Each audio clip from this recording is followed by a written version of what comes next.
उर्मिला एक ऐसा नाम जो रामायण की कथा में अक्सर छुप जाता है, लेकिन जिनके त्याग और तप को जानकर हर कोई भावुक हो जाए। वो सीता की छोटी बहन थी और लक्ष्मण की पत्नी, पर उसकी असली पहचान है एक महान तपस्विनी और पतिव्रता नारी। जब भगवान राम और सीता का विवाह हुआ, उसी दिन लक्ष्मण और उर्मिला का भी विवाह संपन्न हुआ था। लेकिन विवाह के कुछ समय बाद ही राम को वनवास हो गया। लक्ष्मण ने अपने भाई राम की सेवा के लिए बन जाने का संकल्प लिया और पत्नी उर्मिला का महल में ही छोड़ गए। उर्मिला चाहती थी कि वह भी लक्ष्मण के साथ बन जाए, लेकिन लक्ष्मण ने कहा, उर्मिला, मुझे एक तपस्वी की तरह वनवास बिताना है। तुम्हारी सेवा, तुम्हारी उपस्थिति मेरी तपस्या में विघ्न बन सकती है। जब राम सीता वनवास को जाने लगे और बड़े आग्रह पर लक्ष्मण को भी साथ जाने की आज्ञा हुई, तो पत्नी उर्मिला ने भी उनके साथ जाने का प्रस्ताव रखा, परंतु लक्ष्मण ने उन्हें यह कहकर मना कर दिया कि अयोध्या के राज्य को और माताओं को उनकी आवश्यकता है। उर्मिला ने बिना विरोध किए अपने कर्तव्य को समझा और उन्हें जाने दिया।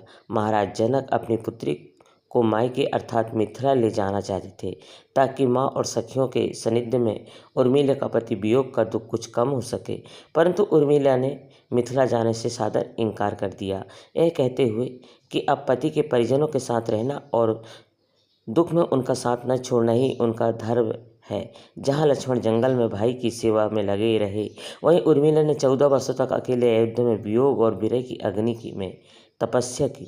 वो ना तो श्रृंगार करती थी, न हंसती थी। उन्होंने लक्ष्मण की सेवा के बदले खुद को तप में लगा दिया।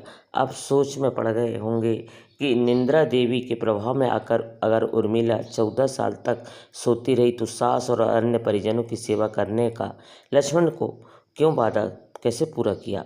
तो उत्तर यह था कि माता ने अपना एक वरदान उर्मिला को दे दिया था।